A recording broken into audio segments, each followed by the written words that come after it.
এটাকে বলছি আমরা ফিউচার ভ্যালু।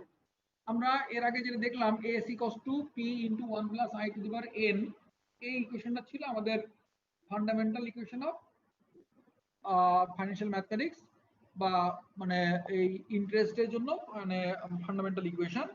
ওই ইকুয়েশনটা থেকেই আমরা দেখো যে এখান থেকে আমরা পিটাকে যখন সাবজেক্ট করলাম তখন এটা ফর্মুলাটা হয়ে গেল p equals to s into 1 plus I to the power minus n। আগে আমরা বলতেছিলাম s মানে ছিল আমাদের accumulated value, future value, p ছিল আমাদের প্রিন্সিপাল অ্যামাউন্ট বা প্রেজেন্ট ভ্যালু। এখনো যে আমরা বলছি এখন আমরা প্রেজেন্ট ভ্যালুটা বের করতে চাচ্ছি, তাহলে present value equals to s into 1 plus i to the minus n, যেটা i এবং n এর ভ্যালুগুলো যেটা আগে যেভাবে ছিল এক্স্যাক্টলি ঠিক সেইভাবেই এখন আছে। এখন এখানে আমাদের এই মানে n এর ভ্যালুটা বা আমাদের অ্যাকুমুলেশন ফ্যাক্টর গুলো আগের মতোই আমরা বলতে পারি যে এটা ইয়ারলি হইতে পারে, কোয়ার্টার মানে সেমি অ্যানুয়ালি হইতে পারে, কোয়ার্টারলি হইতে পারে, মান্থলি হইতে পারে, দেন মানে উইকলি হইতে পারে, ডেইলি হইতে পারে, এটা কন্টিনিউয়াসলি হইতে পারে। সো সেই জিনিসগুলো কিন্তু এখানে হইতে পারে। এখানে যদি কন্টিনিউয়াসলি হয় তাহলে কন্টিনিউয়াসলি ক্ষেত্রে ফর্মুলাটা খেয়াল করে দেখো, ওখানে যে ফর্মুলা ছিল সেটাই আছে, শুধু p equals to s into e to the power minus j infinity into t, যেখানে t হচ্ছে আমাদের টাইম। কারণ এখানে দেখো যেখানে এই কনসেপ্ট অনুযায়ী আমাদেরকে যদি বলা হয় যে find the present value of 8,000 due in 5 years at 7% compound interest, quarterly, daily, continuously, যে মানে কম্পাউন্ডেন্টটা অ্যাকুমুলেশনটা হবে কোয়ার্টারলি, ডেইলি আর কন্টিনিউয়াসলি। আমরা চাচ্ছি 5 বছর পরে 7% ইন্টারেস্টে সার্টেন অ্যামাউন্ট অফ মানি আমরা এখন ডিপোজিট করতে চাচ্ছি, যেটা 5 বছর পরে 8,000 টাকা দিবে, $8,000 দিবে। প্রশ্নটা কি বোঝা গেল? স্যার ডিউ বলতে আসলে এখানে কি বোঝায়? মানে অনেকগুলো কোশ্চেনই দেখলাম এরকম ডিউ ইন, মানে এটা আসলে কি বোঝায় যে ফিউচারে পাবো এরকম? মানে ফিউচারে পাবো, ফিউচারে কত টাকা পাবো, ফিউচারের জন্য ডিউ।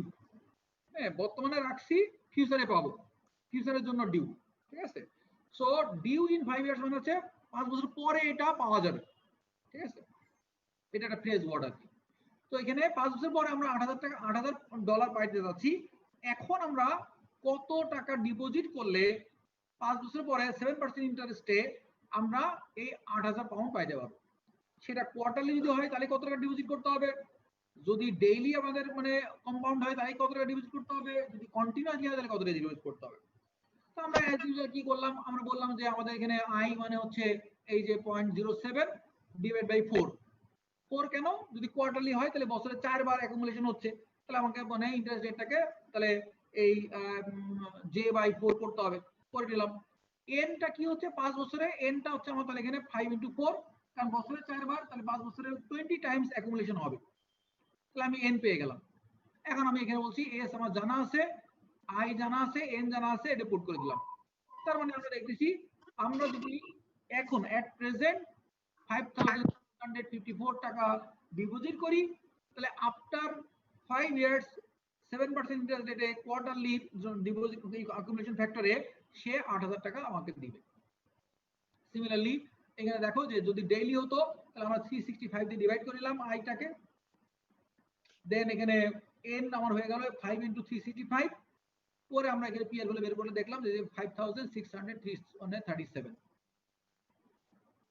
এরপর আমরা দেখতেছি যদি এটা কন্টিনিউয়াসলি হতো, তাহলে কন্টিনিউয়াসলি হলে পরে আমরা দেখতেছি এখানে যে এখানে খেয়াল করে দেখো যে হচ্ছে 0.7, টি হচ্ছে আমাদের 5, সো সেটা আমরা দেখছি 5,600। তো এখানে যদি আমরা একটু খেয়াল করে দেখি তাহলে আমরা দেখতেছি যে এখানে এই কন্টিনিউয়াস এবং ডেইলি অলমোস্ট সিমিলার, কন্টিনিউয়াস এবং ডেইলি অলমোস্ট সিমিলার, মানে এর মধ্যে খুব বেশি এখানে মানে গ্যাপ নাই। সো আমরা এই ডেইলি অথবা কন্টিনিউয়াসলি মানি অ্যাকুমুলেশন চাই সব জায়গায়, কারণ এখানে কম টাকা ডিপোজিট করে খেয়াল করে দেখো এখানে যে টাকা ডিপোজিট করতেছি আর আমাদের এখানে যে টাকা ডিপোজিট করতেছি তার মধ্যে ডেভিয়েশন খেয়াল করে দেখো, এখানে আমাদের 5,637 আর এখানে 5,654, তার মানে এখানে বেশি ইনভেস্ট করতে হচ্ছে টু গেট 8,000, এখানে কম ইনভেস্ট করতে হচ্ছে to get 8,000, same amount of money. Okay, এখানে এই মানে আমাদের প্রেজেন্ট ভ্যালুটা আমাদের ডিফারেন্ট জায়গায় আমরা অ্যাডভান্টেজ পাবো, সেই জায়গাগুলো আমরা একটু দেখি। যে এখানে দেখো যে সাধারণত যারা বিজনেসম্যান তারা বিভিন্ন প্রপোজিশনে বিজনেস করতে চায়। সেই বিজনেস প্রপোজিশন গুলো একটু খেয়াল করে দেখো। এখানে একটা প্রপোজিশন বলা হয়েছে, the person can buy a lot for $30,000 now, that is cash প্রাইসে সে বাই করতে পারে, মানে এট এ টাইম $30,000 দিয়ে দিল, সে কিনে ফেললো। আর আরেকটা করতে পারে, সে এখন দিল 12,000, 2 বছর পরে দিল 12,000, 5 বছর পরে দিয়ে দিল 12,000, এটা করতে পারে। আর বলতে which option is better if money can be invested at J12 12% or J12 8% for first 3 years and J4 6% for the next 2 years।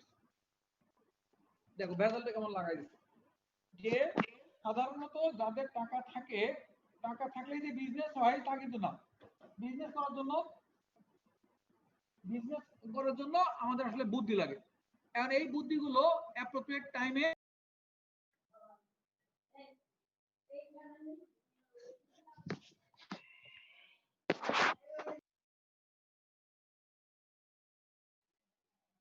R mute হয়ে গেল। নেটওয়ার্ক সমস্যা হয়েছে স্যারের। Sorry. So can you hear me? I hope you can hear me, right? Hello? G sir. Okay. So এখানে তাহলে দেখেন যে বিজনেসের জন্য শুধু যে টাকা দরকার পড়ে ব্যাপারটা কিন্তু তা না। বিজনেসের ক্ষেত্রে বুদ্ধি দরকার পড়ে বেশি। টাকা এবং বুদ্ধি দুইটা অ্যাকুমুলেট করলে তখন মানে বিজনেস হয়। এখানে দেখেন, এখানে বললো কি যে একজন লোক একটা লট কিনবে। লট বলতে আমরা মিন করা হচ্ছে সেটা মানে সাধারণত গার্মেন্টস এর কোনো মানে অ্যাক্সেসরিজ এর লট হইতে পারে, সেটা একটা ল্যান্ডের লট হইতে পারে, একটা ফ্ল্যাটের লট হইতে পারে, একটা ফার্নিচারের লট হইতে পারে, বিভিন্ন জিনিসের লট হইতে পারে। এটা মনে করেন একসঙ্গে জাপানে একজন গেছে গাড়ি কিনতে, সে চিন্তা করলো যে একবারে আমি 30টা গাড়ি কিনবো, সে গাড়ির লট হইতে পারে। এই লট বলতে বিভিন্ন প্রোডাক্টের মানে মিন করা হয়েছে, যে প্রোডাক্টটা মানে এট এ টাইমস কেনা হচ্ছে মানে মানে একবারে। তো যদি একবারে পেমেন্ট দেয় তাহলে তার $30,000 লাগবে। আর যদি সে বিভিন্ন ভাবে দেয়, মনে করো যে প্রথমে ছিল দিল $12,000 দিয়ে, সে আগে বুকিং করলো, পরে সে প্রোডাক্ট নিয়ে নিল, নিয়ে তারপর বললো তোমার সঙ্গে তোমার আমি 2 বছর পরে 12,000 দিব, আবার 5 বছর পরে 12,000 টাকা দিব।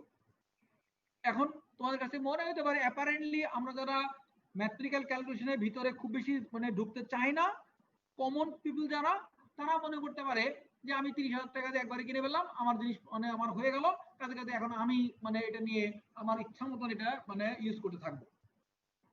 আবার কেউ চিন্তা করতে পারে আমার হাতে টাকা পয়সা কম আছে, আমি একবারে মানে এত 30,000 টাকা আমার $30,000 দেওয়ার মতো ক্ষমতা নাই, আমি এখন প্রথমে 12,000 দিয়ে বুকিং করলাম, পরে বিজনেস শুরু করে দিলাম, দিয়ে আমি 2 বছর পরে আবার 12,000 পাউন্ড দিলাম, এরপরে আবার আমি 12,000 টাকা পাউন্ড দিলাম, দিয়ে আমার বিজনেস আমি কম টাকা দিয়ে আস্তে আস্তে বিজনেস করতে করতে যে তার পেমেন্টটা শেষ করলাম, তাতে আমার রিস্ক ফ্যাক্টরটা কমে গেল। সো এই যে রিস্ক ফ্যাক্টর কমে গেল, সেইটা কিন্তু একটা বিজনেসম্যানের জন্য বড় ধরনের একটা ইম্প্যাক্ট ক্রিয়েট করে থাকে। তো এখানে আমাদের স্যার রিস্ক ফ্যাক্টর কোনটা? অ্যাপারেন্টলি যে এই যে 12,000 করে 3বার দেওয়া হচ্ছে, তাহলে 3 বারও 36,000 দেওয়া লাগতেছে। তাহলে বিজনেসম্যান কিন্তু চিন্তা করতে পারে যে আমি 36,000 কেন দিব, তাহলে আমার $6,000 এখানে লস হয়ে যাচ্ছে, সেই জিনিস কিন্তু সে চিন্তা করতে পারে। এখন আমরা যারা ম্যাথমেটিশিয়ান, তারা তাদেরকে বোঝাতে চাই যে কোন প্রপোজিশনটা তার জন্য বেনিফিশিয়াল। M I clear? আমি জি স্যার। প্রবলেমটা জি স্যার বুঝছি। এখন এই আমরা যদি দেখি যে এই যে 12,000 করে আমরা 3বারে যেটা দিচ্ছি, এই 3বারে 12,000 টাকার প্রেজেন্ট ভ্যালুটা 30,000 টাকার কম। যদি আমরা ম্যাথমেটিক্যালি প্রুভ করতে পারি তাহলে কি হবে? এই যে লোক 12,000 দিচ্ছে সে বুদ্ধিমান নাকি? জি স্যার। এখন দেখতে হবে যে এই যে 12,000 টাকা 3বারে দিলাম, সেই 3বারে দেওয়ার পরে এর প্রেজেন্ট ভ্যালুটা এটা কি $30,000 কম না বেশি? যদি $30,000 কম হয় তাহলে এই লোকটা কিন্তু বুদ্ধিমান হয়ে গেল, আর যদি 30,000 টাকার বেশি হয় তাহলে এই লোকটা বোকা হয়ে গেল। এখন আমরা দেখো যে এটা প্রুভ করে দেখতে চাই যে কি ঘটনা ঘটতেছে। তাহলে আমরা দেখো এখানে এই যে ডিসকাউন্টেড ভ্যালুটা আমরা প্রথমে যেটা 12,000 টাকা ক্যাশ দিলাম, তার প্রেজেন্ট ভ্যালু 12,000 টাকাই আছে, তার কোনো মানে চেঞ্জ হচ্ছে না। যেই টাকাটা 2 বছর পরে দিচ্ছি 2 বছর পরে যে টাকাটা দিতে চাচ্ছি সেই টাকাটা কি ঘটনা ঘটতেছে দেখো। স্যার স্যার এখানে যে sir money can be invested লিখছে, মানে এটা মানে আসলে কি মানি কিভাবে চেঞ্জ হচ্ছে আসলে টাইমের সাথে এরকম কিছু? হ্যাঁ, মানে এখানে মানিটা টাকার ভ্যালু মানি টাকার দিয়ে আমি ভ্যালু একটা কিরকম চেঞ্জ প্রোডাক্ট হচ্ছে এরকম? কিনতেছি, মানি দিয়ে আমি একটা প্রোডাক্ট কিনতেছি, একটা সার্ভিস কিনতেছি, সেই সার্ভিসটা মানির রেসপেক্টে কতটুকু ওর্দি, কতটুকু ইউজফুল, কতটুকু বেনিফিশিয়াল, সেটা আমাদেরকে প্রুভ করতে বলা হচ্ছে। ঠিক আছে? না স্যার, স্যার এখানে যে বলছে যে মানি ক্যান বি ইনভেস্ট, মানে এখানে যে এর ভ্যালুটা দেয়া আছে এই পার্সেন্টেজটা আসলে কি বোঝাচ্ছে যে টাকা সময়ের সাথে সাথে মানিটা কিভাবে বাড়বে এরকম কিছু, মানে টাকার মূল্যটা কি পরিমাণ বাড়বে বা কমবে এরকম?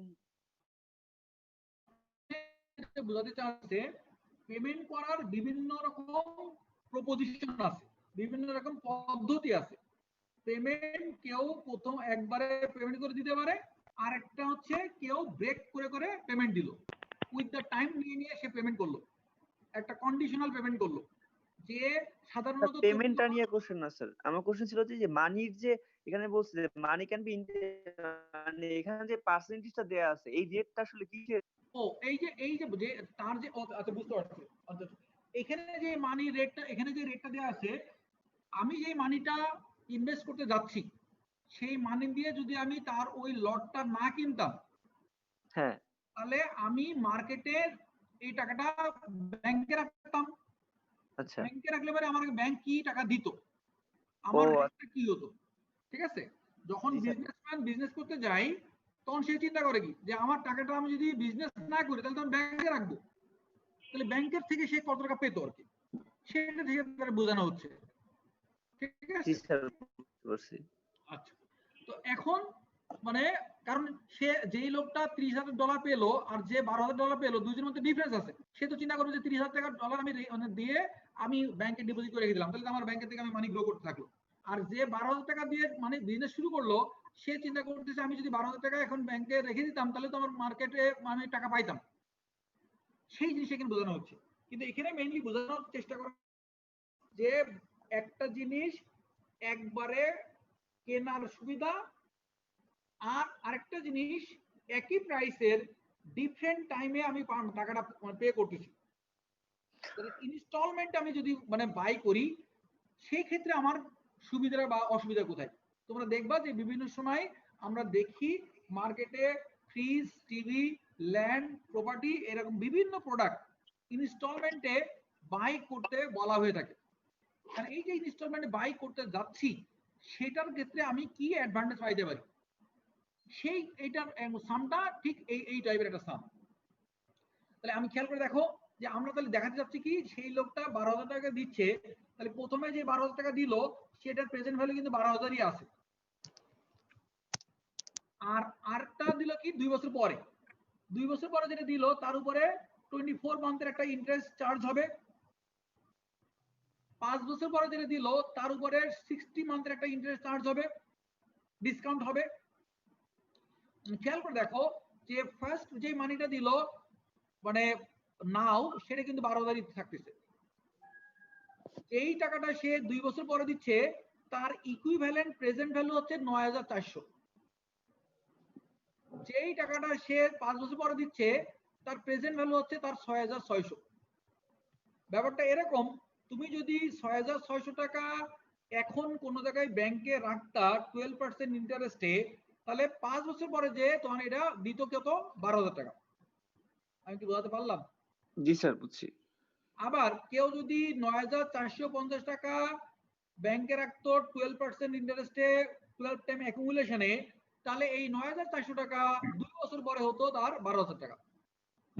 তাহলে আমি এখানে দেখলাম যে 3 বার 12,000 টাকা যে দিচ্ছে, আসলে এট প্রেজেন্ট সে টাকা দিচ্ছে 28,056 টাকা। দ্যাট ইজ 28,056 টাকা সে এখন মানে ডিপোজিট করতেছে। আর এই যে 26,000 টাকা সে দিল, এই 26,000 টাকা সরি 28,000 টাকা দিল, তাহলে 28,000 তাহলে সে এখন কম্পেয়ার করতেছে, আমি যদি ক্যাশে একবারে 30,000 টাকা দিতাম, তার রেসপেক্টে আমি এখন দিলাম 28,000 টাকা, তাহলে আমি কম দিলাম। তাহলে এই লোকটা কিন্তু সেকেন্ড প্রপোজিশনে যে গেল এ কিন্তু বেশি বুদ্ধিমান হয়ে গেল, কারণ সে $2000 সেভ করে ফেললো এইভাবে। শুধু সে $2000 সেভই করলো না, এখানে কিন্তু তার আবার আদার ফ্যাসিলিটিও সে পেলো। কি ফ্যাসিলিটি পেলো? দেখো যে এই প্রোডাক্টে যদি কোনো ঝামেলা হতো, প্রবলেম থাকতো, তাহলে কিন্তু তার কমপ্লেন করার একটা জায়গা থেকে গেল কিন্তু, বা সে একটা বেনিফিট পাওয়ার একটা স্কোপ থেকে গেল কিন্তু।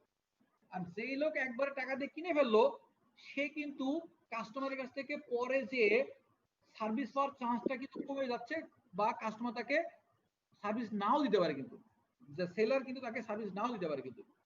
সো আমরা সাধারণত এই ধরনের কেসগুলোতে সবসময় যদি ইনস্টলমেন্টের ফ্যাসিলিটি পাওয়া যায় কোনো জায়গায়, আমরা যদি ইকুয়াল প্রাইসে হয় বা ক্যাশ প্রাইসের থেকে লিটল বিট মোরও হয়, তাও কিন্তু ইনস্টলমেন্টে যাওয়াটা বেটার। তাতে করে তুমি সার্ভিস পাবা। যেমন কেউ যদি ফ্রিজ কিনতে চেয়ে বা টিভি কিনতে চেয়ে 2 বছরের ইনস্টলমেন্ট পাই, তাহলে কিন্তু এমন হতে পারে যে মানে সে 6 মাস পরে ইলেকট্রিসিটির ভোল্টেজ মানে আপ ডাউন করার কারণে টিভির সার্কিট জ্বলে গেছে। এখন কিন্তু তার ওই ওয়ারেন্টি পিরিয়ডের মধ্যে সে ওইটা চেঞ্জ করে দিতে বাধ্য। যারা ক্যাশ প্রাইসে কিনছে, অনেক সময় দেখবা আমাদের দেশে এইটা চেঞ্জ করতে গেলে আবার অনেক ধানাই ফানাই করতে পারে, বাট ইনস্টলমেন্টে যখন গেছো তখন কিন্তু তোমার কাছে সে টাকা পাবে, তখন তার চেঞ্জ না করে দিয়ে কোনো উপায় কিন্তু তার নাই। আমি কি বোঝাতে পারলাম না? জি স্যার, বুঝছি। আচ্ছা, গুড। আচ্ছা, এখানে আমরা প্রথম প্রপোজিশন দেখলাম যে ইন্টারেস্ট রেটটা ছিল 12 মান্থ মানে 12%, 12 টাইম অ্যাকুমুলেশন। আবার সেকেন্ড প্রপোজিশন দেখো যে এই টাকাটা মার্কেটের ইন্টারেস্ট রেটটা এখন যদি এমন হয়, ফার্স্ট 3 ইয়ার্স এর এটা মান্থলি অ্যাকুমুলেশন হচ্ছে উইথ 8% ইন্টারেস্ট, নেক্সট 2 ইয়ার্স এর তার কোয়ার্টারলি অ্যাকুমুলেশন হচ্ছে 6% ইন্টারেস্টে। তাহলে কি ঘটনা ঘটতো? যদি তার প্রপোজিশনটা সেকেন্ড প্রপোজিশন হয়, তাহলে খেয়াল করে দেখো সেই ক্ষেত্রে তার মানে কি হলো, 12,000 টাকা যেটা সে দিল প্রথম, যেটা ইনিশিয়াল নাও যেটা দিল সেটা অ্যাজ ইট ইজ আছে, নো চেঞ্জ। এরপরে 2 ইয়ার্স পরে যেটা দিল সেটার উপরে তার 8% ইন্টারেস্ট মান্থলি অ্যাকুমুলেশন হলো। যেটা 5 ইয়ার্সে গেল সেটা খেয়াল করে দেখো, এখানে যে একটা ঝামেলা পাচ্ছে। 5 ইয়ার্স এর মধ্যে প্রথম 3 বছর, দেখো প্রথম 3 বছর তার মান্থলি অ্যাকুমুলেশন ছিল, প্রথম 3 বছর মান্থলি অ্যাকুমুলেশন, পরের 2 বছর তার কিন্তু কোয়ার্টারলি অ্যাকুমুলেশন। তার মানে পরের 2 বছরে তার 8 বার অ্যাকুমুলেশন হচ্ছে। ওকে, তাহলে এই যে মানে 8 বার অ্যাকুমুলেশন হলো 2 বছরের, আর 36 বার অ্যাকুমুলেশন হলো তার 3 বছরে। এই দুটো মিলে হচ্ছে এই লাস্টে যে 12,000 টাকা দিছে সেটা সে হচ্ছে। এখন আমরা দেখতেছি এগুলো অ্যাড করে হচ্ছে 30,617। সো ইন দিস কেস আমরা দেখছি ক্যাশ অপশনটা বেটার হচ্ছে ক্রেডিটের থেকে। এখানে দেখছি যেহেতু এটা 30,000 টাকা বেশি হয়ে গেছে, সো এখানে বলা হচ্ছে তাহলে আমার ক্যাশে যাওয়াটা বেটার হবে। হ্যাঁ বলো, কেউ কিছু বলতে চাচ্ছিলাম? স্যার এই কোয়ার্টারলি হচ্ছে এটাকে J4 দিয়ে বুঝছি, J4 দিয়ে বুঝছি, রাইট। J4 দিয়ে এই যে মানে 4 দেওয়া থাকা মানে J4 মানে হচ্ছে বছরে 4 বার অ্যাকুমুলেশন হচ্ছে 6% অ্যানুয়াল ইন্টারেস্ট রেট। আর J12 দিয়ে তাহলে কি বুঝছি, মানে J12 দিয়ে বুঝলাম হচ্ছে বছরে 12 বার অ্যাকুমুলেশন হচ্ছে, মান্থলি অ্যাকুমুলেশন হচ্ছে, বছরে 12 বার অ্যাকুমুলেশন হচ্ছে। ঠিক আছে, monthly equivalent rate of interest হচ্ছে 12/12 হবে। ওকে জি স্যার। স্যার, বলো। যে এম দিয়ে কি অ্যানুয়াল ইন্টারেস্ট রেটটি সবসময় বোঝানো হয়? রাইট, অ্যানুয়াল ইন্টারেস্ট রেটটা বোঝানো হয়। তার ইকুইভ্যালেন্টটা বের করার জন্য আমরা আই বের করে থাকি। আই মানে হচ্ছে ওই জে এম ডিভাইড বাই হচ্ছে এম। আই মানে হচ্ছে ইকুইভ্যালেন্ট কনভার্সন রেট, যেটা বের করবো আমরা জে এম বাই এম দিয়ে। ওকে, সব জায়গায় দেখবা এই যে জে এম বাই এম, এখানে দেখো এটা খেয়াল করে দেখো, এটা জে এম বাই এম সেটা হচ্ছে আমার আই। এখানেও দেখো এই জায়গায় দেখো, এখানে এই যে জে এম বাই, এখানেও খেয়াল করে দেখো এই যে জে এম বাই মানে জে এম বাই হচ্ছে 4 মানে হচ্ছে আমার মানে জে এম বাই এম মানে হচ্ছে আমার এই যে মানে তার ইকুইভ্যালেন্ট ইন্টারেস্ট রেটটা কত, আই কত। ঠিক আছে, আই এর ফর্মুলাই ছিল I equals to J M by M. Okay, I মানে হচ্ছে ওই পিরিয়ডের কনভার্সন রেটটা কত সেটা মান্থলি হতে পারে, সেটা কোয়ার্টারলি হতে পারে, সেমি অ্যানুয়ালি হতে পারে, ডেইলি হতে পারে, কন্টিনিউয়াসলি হতে পারে। আচ্ছা, এখানে দেখো আরেকটা বিজনেস প্রপোজিশন দেখো। তোমরা অনেক সময় মানে এই যে পড়াশোনা শেষ করে অনেকেই দেখবা যে বিভিন্ন কোম্পানির ডাইরেক্টর হয়ে যাবা, প্রজেক্ট ডাইরেক্টর হয়ে যাবা। তোমাদেরকে বিভিন্ন কোম্পানি তারা বলে দিবে যে তুমি এই মানে তোমার কাছে এই ল্যান্ড এবং এই রিসোর্স দিয়ে দেওয়া হলো, তুমি এই বিজনেস শুরু করো। এই বিজনেসের থেকে এই বিজনেস শুরু করার আগে প্রজেক্ট প্রোফাইল তৈরি করো। দেখবা যে প্রজেক্ট প্রোফাইল এটা একটা ইম্পর্টেন্ট একটা ওয়ার্ড। বিভিন্ন জায়গায় লোকজন প্রজেক্ট প্রোফাইল তৈরি করে লাখ লাখ টাকা মানে ইনকাম করে। গভর্নমেন্টের বিভিন্ন জায়গায় প্রজেক্ট প্রোফাইল জমা দিতে হয়। গভর্নমেন্টের বিভিন্ন দেখবা যে সিটি কর্পোরেশনে, ইউনিয়নে বিভিন্ন ডেভেলপমেন্ট কাজ হয়। তুমি একটা ড্রেন তৈরি করবা, তার মানে প্রপোজিশন দিতে হয়। খাল মানে নতুন করে সংস্কার করবা, তার প্রজেক্ট প্রোফাইল তৈরি করতে হয়। পুকুর খনন, নদী খনন করবা, তার প্রজেক্ট প্রোফাইল তৈরি করতে হয়। রাস্তা তৈরি করবা, প্রজেক্ট প্রোফাইল তৈরি করতে হয়। তাহলে এই যে প্রজেক্ট প্রোফাইল যারা তৈরি করে তারা কারা? ম্যাক্সিমাম ক্ষেত্রেই করে হচ্ছে ইঞ্জিনিয়াররা। ইঞ্জিনিয়ার এবং মানে অ্যাকাউন্টেন্ট এরা মিলে এই কাজটা করে থাকে। আর এই কাজটা এখন আমরা তৈরি করতে যাচ্ছি। আর এই প্রজেক্ট প্রোফাইল তৈরি করতে যে মানে আমাদের যেটা হয় যে একটা হচ্ছে ইনভেস্টমেন্ট আর একটা হচ্ছে রিটার্ন। যে তুমি মনে করো আমার একটা বিজনেস তৈরি করতে, বিজনেস চিন্তা করতেছো যে তুমি একটা ম্যানুফ্যাকচারিং কারখানা তৈরি করবা, যেখানে মানে হয়তো মানে কাস্টমার প্রোডাক্ট তৈরি করবা, আর কি প্লাস্টিক গুড তৈরি করবা। আর প্লাস্টিক গুডস তৈরি করতে চাই তোমার কি হবে? তাহলে ইনিশিয়াল একটা ইনভেস্টমেন্ট তোমার আছে। আমি মানে একটা প্রপোজাল এ চিন্তা করো, প্রপোজাল এ তে মানে নতুন ইনভেস্টমেন্ট হচ্ছে $80,000। এখানে দেখো নেট ক্যাশ ইনফ্লো, যে তার মানে 1 বছর পরে ওই প্রজেক্ট থেকে কত টাকা পাওয়া যাবে, 2 বছর পরে সেকেন্ড ইয়ারে যে কত টাকা পাওয়া যাবে, থার্ড ইয়ারে যে কত টাকা পাওয়া যাবে।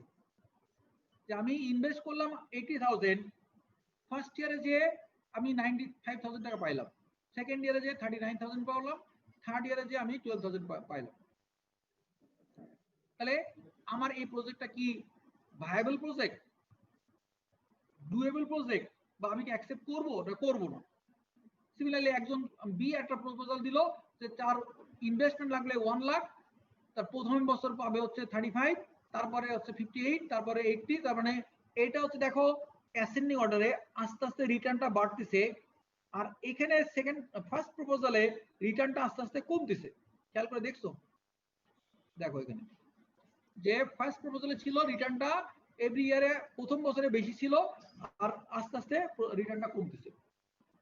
এখন আমাদেরকে বলছে advice the management regarding the proposal that should be selected assuming that the on project of this type company can earn J1 14%.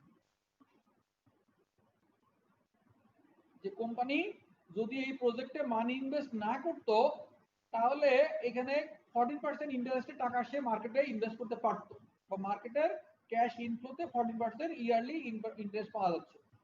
J1 মানে কি বলো তো একটু একদম? J1 এক বছরে অ্যানুয়াল রেট আর কি, কোন এক বছরে একবার, এটা আয় একবার অ্যাকুমুলেশন হচ্ছে একবার, এক বছরে একবার, রাইট, এক বছরে একবার অ্যাকুমুলেশন হচ্ছে। গুড।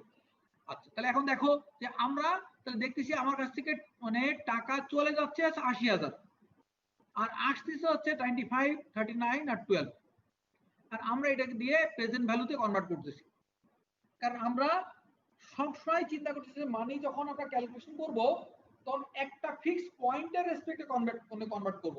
আইদার প্রেজেন্ট ভ্যালুতে নিয়ে যাব সবকিছু, অথবা ফিউচার ভ্যালুতে নিয়ে যাব সবকিছু, অথবা ইন বিটুইন কোন একটা পয়েন্টে নিয়ে যাব কোনো কিছু। মনে করো এটা হইতে পারতো যে আমি এই টাকাটা সব টাকা থার্ড ইয়ারের এন্ডে নিয়ে গেলাম, নিয়ে যে আমি ক্যালকুলেট করলাম যে কি ঘটনা ঘটতেছে, সেটা তো আমার ফিউচার ভ্যালুতে কনভার্ট করতে হতো। আবার আমি এখন চিন্তা করলাম না, আমি সব কিছু কনভার্ট করবো ফার্স্ট ইয়ারের বিগিনিং এ। তাহলে সেই ক্ষেত্রে কি হলো দেখো যে আমার প্রথমে আমি 80,000 টাকা ইনভেস্ট করছি, সেটা আমার মাইনাস যাচ্ছে। 1 বছর পর আমি 95,000 টাকা পাবো, তাহলে তার এখনকার প্রেজেন্ট ভ্যালু কত?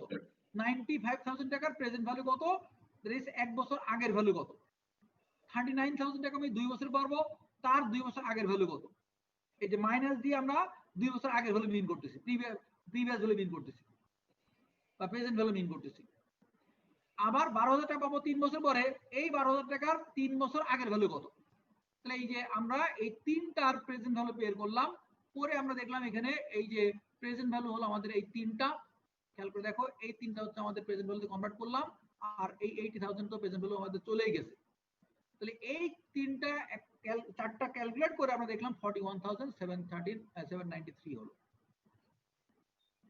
আবার প্রপোজাল বি তে যদি যাই আমরা, তাহলে প্রপোজাল বি তে আমার মানি আউটফ্লো হলো, আউটফ্লো মানে চলে গেল, আর ইনফ্লো মানে হচ্ছে আসলো। তাহলে আউটফ্লো হলো আমার 1 লাখ, আর ইনফ্লো হলো আমার এই তিনটা জায়গায়। তাহলে আমরা এখানে দেখতেছি যে এখানে এটা ক্যালকুলেট করার পরে এটা হচ্ছে 29,000। এখন ম্যানেজমেন্টের কাছে যখন এই দুটো প্রপোজাল যাবে, ম্যানেজমেন্ট কোনটা নেবে বলো তো? এটা নিবে প্রজেক্ট এ এটা নেবে। কেন বলো তো? কেন নেবে? মানে এতে প্রেজেন্ট ভ্যালুটা বেশি, প্রফিট বেশি হচ্ছে। তার প্রফিটটা বেশি হচ্ছে, তার এখানে দুইটা জিনিস হয়েছে কিন্তু, একটা হচ্ছে তার ইনভেস্টমেন্টও কম, রিটার্নটা বেশি হয়েছে। আর এইখানে প্রপোজাল বি তে তার ইনভেস্টমেন্টটা হায়ার, আবার রিটার্নটাও কম। ঠিক আছে, সেই জন্য সে ম্যানেজমেন্ট প্রপোজাল এটাকে সিলেক্ট করবে। তার মানে এই যে প্রেজেন্ট ভ্যালু আমাদের লাইফে কিন্তু মোস্ট ইম্পর্টেন্ট একটা ফ্যাক্টর। হ্যাঁ, তোমাদের যেমন তোমরা এখন যারা মানে ছেলেরা যারা, তারা কিন্তু মানে আর 2 বছর পরে কি হবে, ওয়ার্ক লাইনে যাইতে হবে। তারা অনেকেই যেমন যারা সংসারী, ধরে অনেকে টিউশনি করতো বা করে, তারা কিন্তু কি করছে, এখন কিন্তু আস্তে আস্তে টাকা জমাচ্ছে। টিউশনে যা করে তার মধ্যে সে তার 50% টাকা মানে খরচ করতেছে, 50% টাকা ব্যাংকে ডিপোজিট করতেছে বা ইনভেস্ট করতেছে। কারণ সে টার্গেট করতেছে আজ থেকে 7 বছর পরে সে নতুন সংসার লাইফ শুরু করবে। নতুন সংসার লাইফ শুরু করতে গেলে তার কি লাগবে, টাকা পয়সা লাগবে। এখন সে চিন্তা করতেছে তাহলে আমি এখন আস্তে আস্তে করে টাকা জমা করতে থাকবো, পরে 7 বছর পরে যে আমার 5 লাখ টাকা হবে, এই 5 লাখ টাকা দিয়ে আমি আমার এই নতুন লাইফ শুরু করবো আর কি। নতুন লাইফে আমার ফার্নিচার কিনতে হবে, অর্নামেন্ট কিনতে হবে, অনেক কিছু করতে হবে আর কি।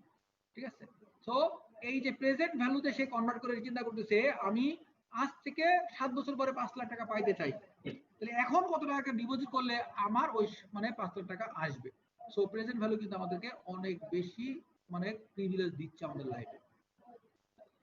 আচ্ছা যাক, গুড। এখন আসি আমরা একটু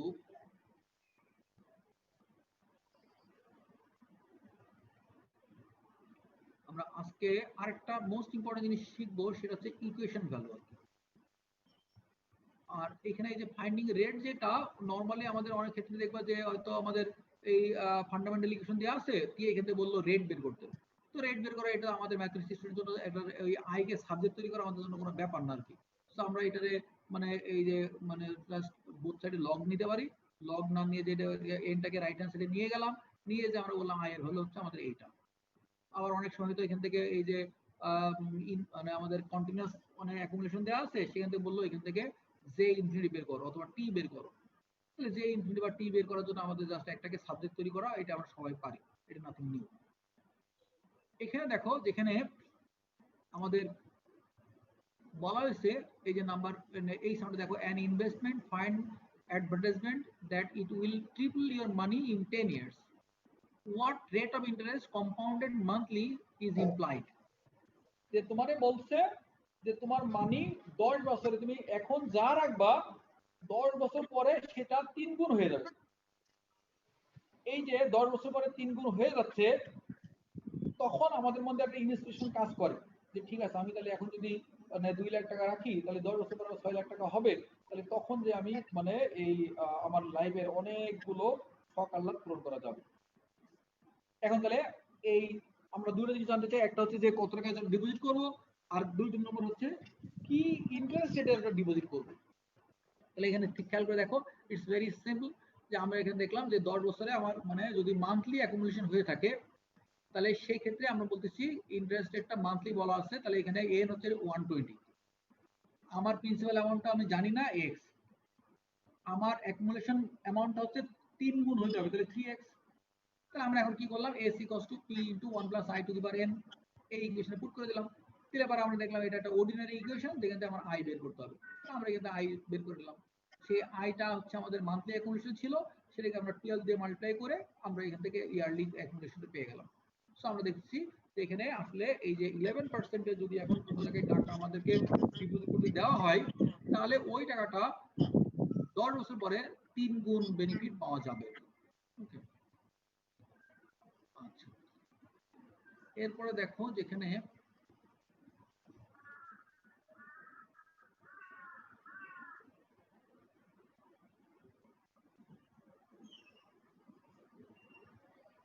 এখানে এই সামনে দেখো, if an investment doubles in value in 6 years at a certain rate of interest compounded monthly, যে মান্থলি মানে কম্পাউন্ডিং এ 6 বছরে ডাবল হয়েছে।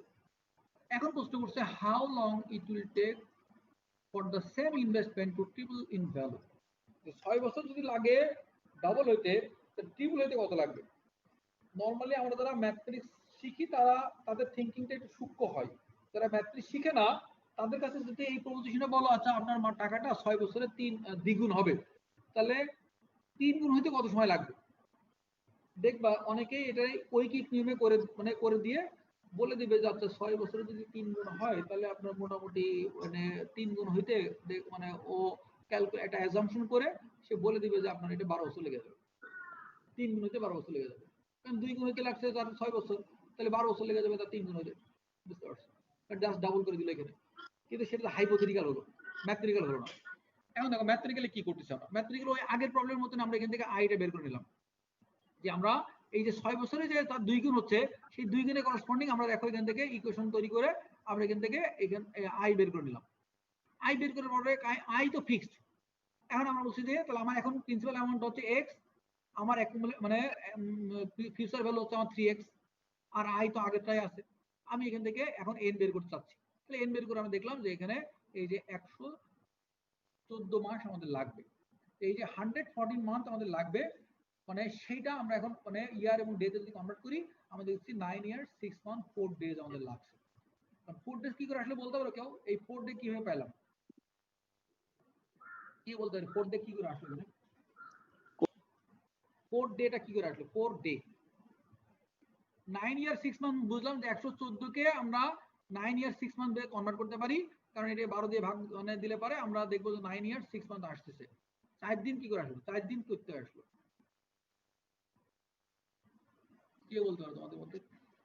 4 ডেজ স্যার সাথে যে 0.11117 আছে যে এই ভগ্নাংশটা এখান থেকে আসছে তো ক্যালকুলেশন।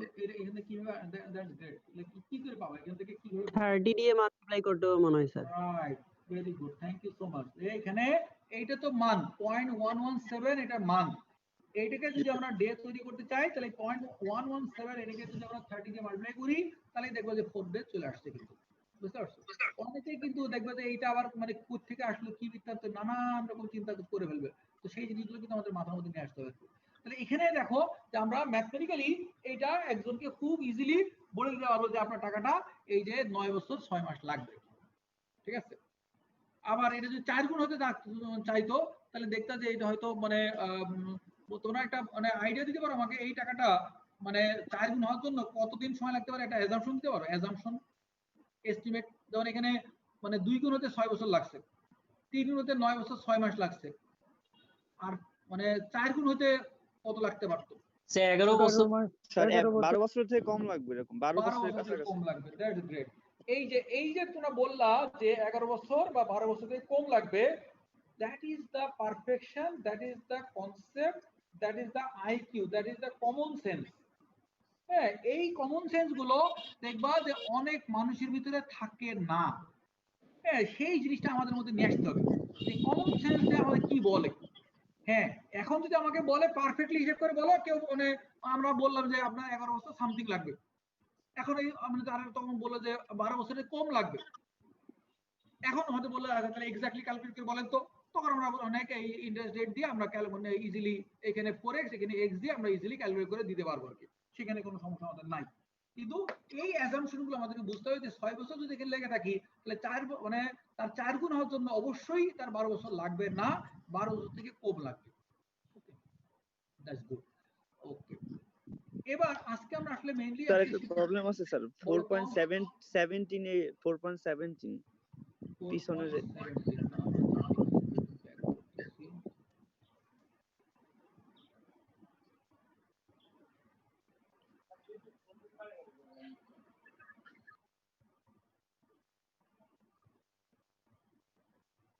এখানে না, এইটা না, জি স্যার, এই যে এই কোশ্চেনটা আসলে ঠিক বুঝি নাই, মানে কোশ্চেনটা আসলে এখানে কি বলে দেখো, এ নোট ফর 2500 ডেটেড এত is due with compound interest, মানে এত ফর 4 ইয়ার্স আফটার ডেট। তার মানে ব্যাপারটা হচ্ছে এরকম যে আজ থেকে 4 বছর পরে তুমি 2500 টাকা পাইতে চাও, সেটার মান্থলি অ্যাকুমুলেশন রেটটা হচ্ছে 15.14, মান্থলি অ্যাকুমুলেশন হবে, ইন্টারেস্ট রেটটা হচ্ছে মানে 15.25। তার মানে স্যার ফিউচার ভ্যালু কি আমার 2500? ফিউচার ভ্যালু হচ্ছে আমার 2500, ফিউচার ভ্যালু 2500 পাওয়ার জন্য এখন তার করসপন্ডিং মানে ম্যাচুরিটি, এক সেকেন্ড দেখে নিও, কিন্তু স্যার ওরা করছে দেখেন এটা কি প্রেজেন্ট ভ্যালু ধরে এক সেকেন্ড আমি এটা দেখে নিই।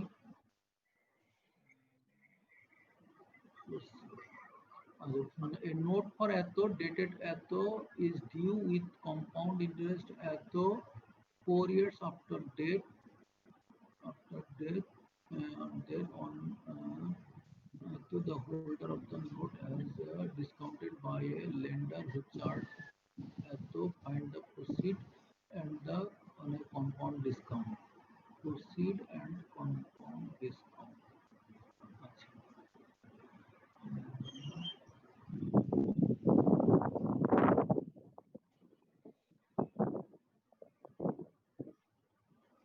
the holder note has a discount by lender who charge এত। এখানে সামটার মধ্যে একটু ঝামেলা আছে বুঝতে পারছেন, একটা আছে অন নভেম্বর একটা 14 a holder of the note has a discounted by lender, আচ্ছা 30% স্যার এইটুকু মানে কি মাঝখানে এইটুকু?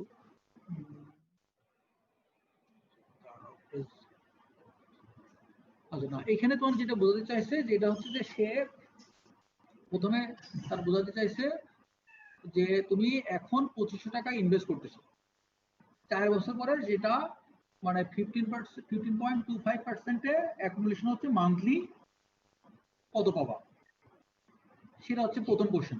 প্রথম স্যার এখানে তো ডিউ লিখে দিচ্ছেন না, মানে ইজ ডিউ উইথ এত, মানে ডিউ বলে নাই কিন্তু প্রশ্ন পড়ে কিভাবে বুঝবো আর কি? প্রশ্ন পড়ে তো প্রথম কনফিউজ, রাইট, প্রথম অনেক কনফিউশন হচ্ছে, প্রশ্ন পড়ে আছে। হ্যাঁ, এখানে বললো কি এ নোট ফর এত ডেটেড মানে আগস্ট এত, যে আগস্ট মাসের 1 তারিখে 1993 সালে is due with compound interest মানে এত 4 ইয়ার্স আফটার ডেট।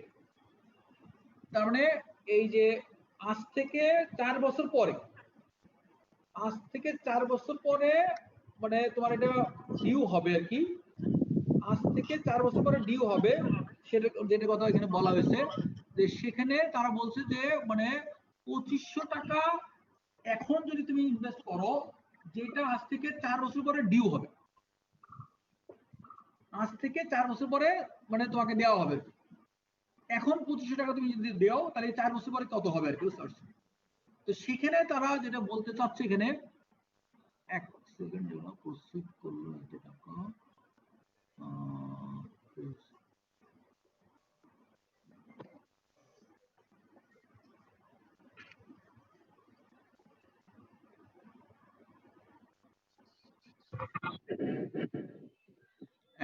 আচ্ছা প্রসিড মানে কি এটা বুঝি না, প্রসিড আর কম্পাউন্ড ডিসকাউন্ট। আচ্ছা বলতেছি, এখানে তার মানে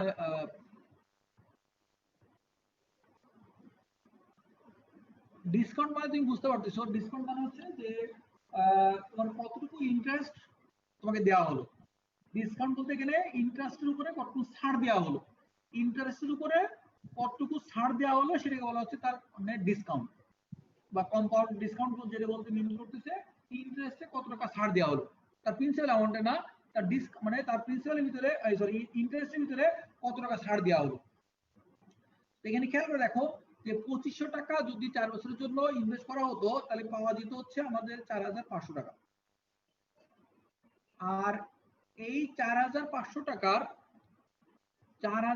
টাকার এখানে আমরা এখানে ওরা যেটা বলতে চাইছে 4500 টাকার তারা কি করলো যে 30% ডিসকাউন্টে তারা 11 মাসের একটা ডিসকাউন্ট দিছে এখানে, এই 11 মাস পরে 11 মাসের জন্য এখানে আমরা কি করলাম, 11 মাসের জন্য তার মানে ভ্যালুটা কত সেটা বের করলাম। 11 মাসে যদি ডিসকাউন্ট হয়, যেই অ্যামাউন্টের উপরে 11 মাসের ডিসকাউন্ট দেওয়া হলো সেটা প্রেজেন্ট ভ্যালু মানে তার ফিউচার ভ্যালু কত ছিল, সরি তার প্রেজেন্ট ভ্যালু কত ছিল। তার প্রেজেন্ট ভ্যালু বের করতে যে আমরা দেখতেছি তার প্রেজেন্ট ভ্যালু হচ্ছে আমাদের এইটা,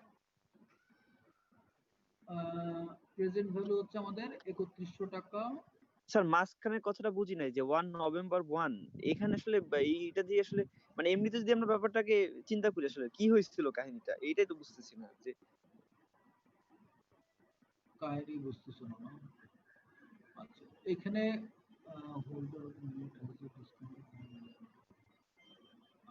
এখানে তারা বোঝাতে চাইছে এরকম যে কোন একটা বিজনেসে তুমি বিজনেস শুরু করতে গেছো, বিজনেস শুরু করতে যে তুমি 4 বছরের একটা বিজনেস মানে প্ল্যান করছো, 4 বছরের বিজনেসে তোমার বলা হয়েছে যে তুমি যার কাছে টাকা নিছো 4 বছরের জন্য তুমি তার কাছে টাকা লোন নিছো, তোমার বলে দেওয়া হয়েছে যে তুমি এই 4 বছরে যে টাকা মানে তোমাকে লেন্ড দেওয়া হলো, ধার দেওয়া হলো, তোমার ইন্টারেস্ট রেট হচ্ছে 15.25%। এই পার্টটা বুঝছো কিনা বলো? জি স্যার বুঝছি।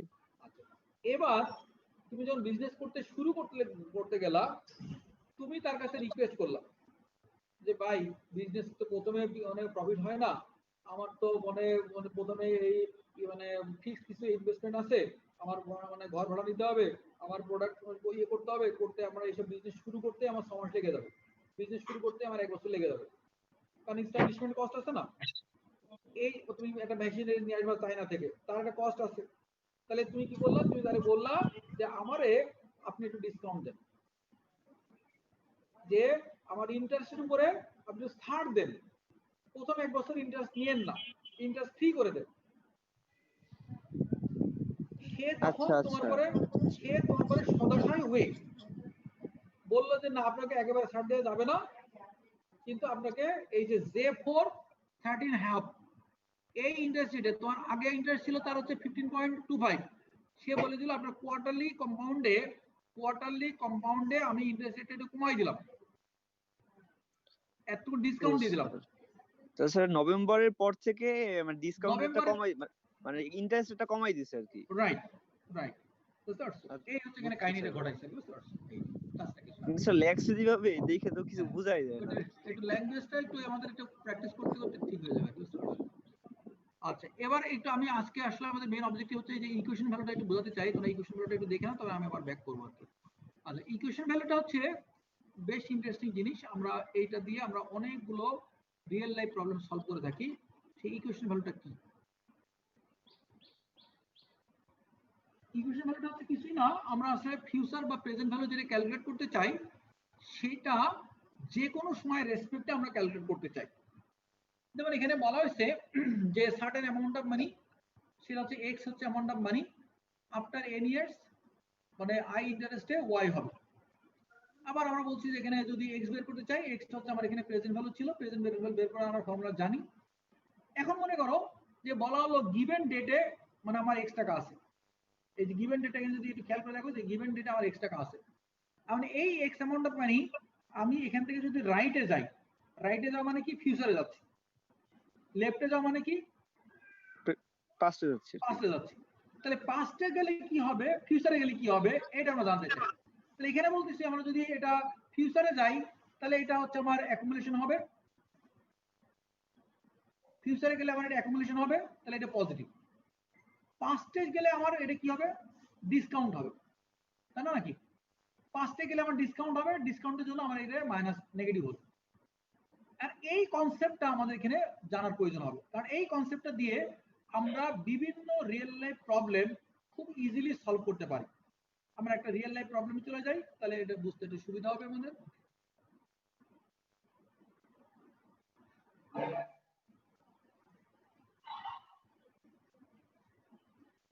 এখানে দেখো, এখানে বলা হলো an obligation of 2500 falls due at the end of 7 years. If money is owed J12 10%, find an equivalent debt at the end of 3 years, 10 years. যে আমি যেটা দেখতেছি এখানে আমাদের বলা হলো কি Z12 তার মান্থলি অ্যাকুমুলেশন হচ্ছে 10% ইন্টারেস্ট রেটে।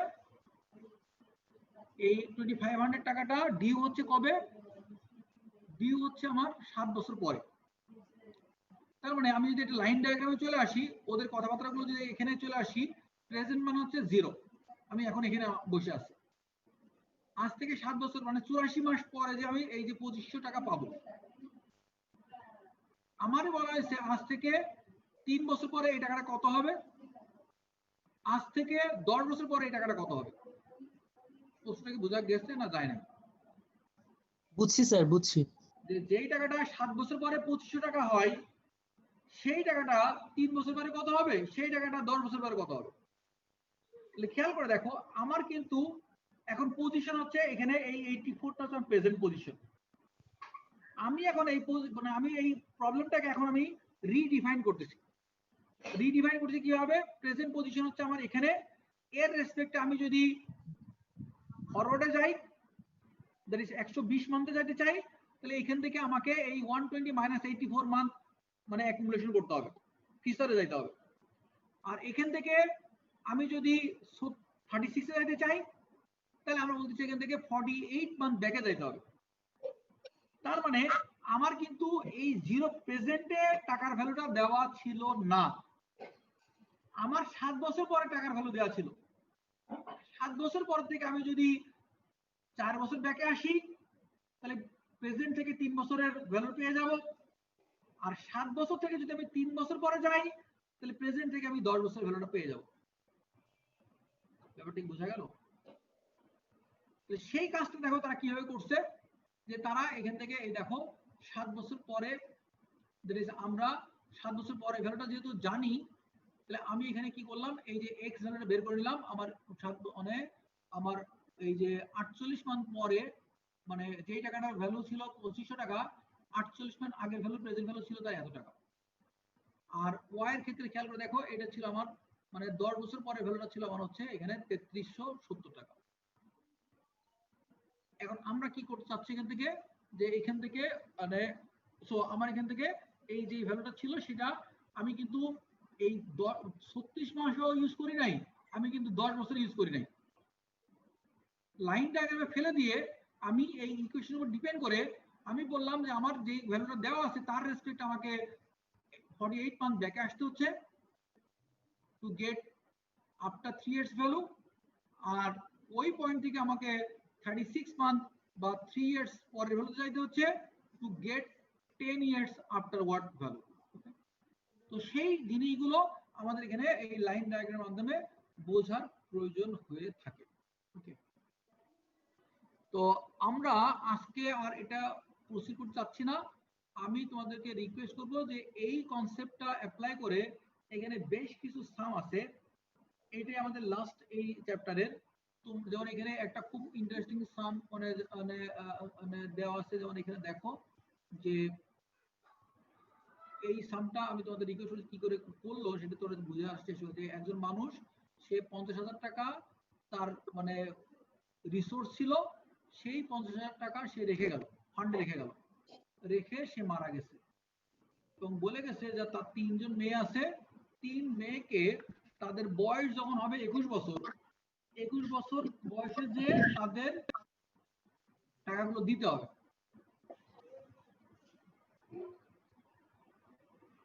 এখন বললো কি, মানে যেই মানুষ যখন মারা গেল, তার মেয়েগুলোর বয়স, প্রথম মেয়ের বয়স ছিল 19 বছর, পরেরটা ছিল 15 বছর, তারপরটা ছিল ছোটটার বয়স ছিল 13 বছর। এখন এই তার যে টাকাটা রেখে গেছে, সেই টাকাটা মানে J2 12%, মানে হচ্ছে তার ইয়ারলি ইন্টারেস্ট হচ্ছে 12%, J2 মানে হচ্ছে তার সেমি অ্যানুয়ালি অ্যাকুমুলেটর হবে। এখন সে বলছে যে সবাই সেম অ্যামাউন্ট পাইতে হবে, প্রত্যেকটা মেয়েই কিন্তু ইকুয়াল অ্যামাউন্ট পাবে, কেউ কম কেউ বেশি পাবে না। কিন্তু সেই ইকুয়াল অ্যামাউন্টটা পাবে কখন? 21 বছর মানে হওয়ার পরে আর কি, সবার প্রত্যেকের বয়স যখন 21 বছর হবে তখন। তার মানে বড় মেয়ে 2 বছর পরে সে সার্টেন অ্যামাউন্ট অফ মানি পাবে, তার সেকেন্ড ডটার 6 বছর পরে ওই সেম অ্যামাউন্ট অফ মানি পাবে, আর তার যে ইয়াংগেস্ট ওয়ান সে মানে 8 বছর পরে যে ওই সেম অ্যামাউন্ট অফ মানি পাবে। এখন আমাদের কাজটা হচ্ছে যে ওই সেম অ্যামাউন্ট অফ মানিটা কত সেটা বের করা। তাহলে তো ছোট মেয়ের তো লস হইতেছে। ছোট মেয়ের কিছুটা লস হচ্ছে, দ্যাট ইজ মানে ইউ আর পারফেক্টলি অলরাইট। হ্যাঁ, এখন এখন আবার এটাও তুমি দেখবা যে এখানে এই যে এখানে মানির অ্যামাউন্ট পাওয়ার পরে এই যে 29,000 টাকা পাচ্ছে প্রত্যেকেই। তো 29,000 টাকা যে প্রত্যেকে পাচ্ছে, আমরা যারা মানে কমন পিপল তাদের কাছে মনে হতে পারে এই 3 মেই 29,000 টাকা যদি পাই, বা দেখেন 30,000 প্রায় 30,000 টাকা পাচ্ছে, প্রত্যেকেই 30,000 টাকা কেমনে পাই? বাপ রেখে গেছে 50,000, এই মেয়েরা পাবে 30,000 টাকা, তা কি হয়? কেমনে হয় বলো দেখি? স্যার ব্যাংকে লোন দিছে না 12% করে টাকা ব্যাংকে মেয়ের তার কাছে ইন্টারেস্ট যোগ হচ্ছে। রাইট, ব্যাংকে তার ইন্টারেস্ট যোগ হওয়ার কারণে এই যে মেয়েগুলো এই সেম অ্যামাউন্ট অফ মানি পেয়ে যাচ্ছে। তাহলে এটা দেখো খুব একটা ইন্টারেস্টিং প্রবলেম কিন্তু। তো এটা তোমরা বাসায় বসে বসে এটা একটু দেখার চেষ্টা করবে যে কিভাবে এটা করলো। আমি এই ধরনের আরো কয়েকটা প্রবলেম এখানে আছে, সেটা নেক্সট ক্লাসে ইন ডিটেইলস আলোচনা করব। তোমাদের যদি আজকে কোনো প্রশ্ন না থাকে তাহলে আজকের মতো আমরা ক্লাস এখানে শেষ করতে চাই। স্যার ওদের লেখা মানে ভাষার বোঝাটা খুব একটা ঝামেলা হইতেছে, যে কি আসলে কোশ্চেনে ওইটা আসলে ওইটা একটু প্র্যাকটিস করতে করতে দেখবা যে তোমার ভাষাগুলো বুঝে ফেলবা আর কি, বুঝতে পারছো? আমরা তো এটা ওদের মানে এই আমেরিকান বইগুলোতে এটা কম ইউজ করি, আমেরিকান বা নর্থ আমেরিকান বইগুলো আমরা আসলে কম ইউজ করি। আমরা ম্যাক্সিমাম ক্ষেত্রেই ইন্ডিয়ান অথবা মানে ইউকের বইগুলো বেশি ইউজ করি। তো ওদের ল্যাঙ্গুয়েজ গুলো একটু মানে কমপ্লেক্স ওয়েতে তারা প্রেজেন্ট করছে। আমাদের রেসপেক্টে ওদের কাছে এটা অনেক ইজি, কিন্তু আমাদের রেসপেক্টে মানে অনেক ক্ষেত্রে একটু মানে ক্লিয়ার এটা হয় নাই। বাট ম্যাক্সিমাম ক্ষেত্রে দেখবা যে অলমোস্ট মানে 90% প্রবলেমই ইজি। 10% প্রবলেমের ক্ষেত্রে কিছু কিছু কমপ্লেক্সিটি আছে আর কি। তো সেগুলো একটু পড়লেই তোমরা বুঝে ফেলবে আর কি, বুঝতে পারছো? আর তো ইয়েস, তার ভার্সিটি কি সেপ্টেম্বর মাসে খুলতে পারে? পারে। এটা তো কঠিন প্রশ্ন করছেন, এই প্রশ্নটা আনসার তো আমার জানা নেই ম্যাম। মানে এটা ফুললি ডিপেন্ড করতেছে গভর্নমেন্টের ডিসিশনের উপরে বা ইউনিভার্সিটি অথরিটির ডিসিশনের উপরে।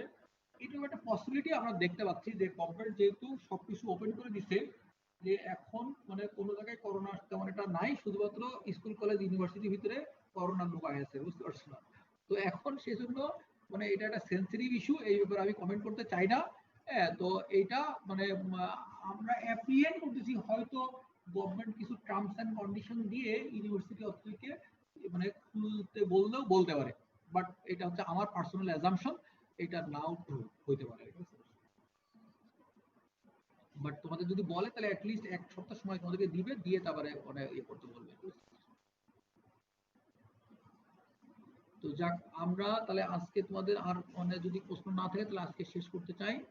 তো তোমাদের সবাইকে ধন্যবাদ ক্লাসে জয়েন করার জন্য। নেক্সট ক্লাসে আমরা আবার নতুন করে শুরু করবো এগুলি নিয়ে। Okay, thank you so Allah much. হাফেজ। আল্লাহ হাফেজ। Thank you sir.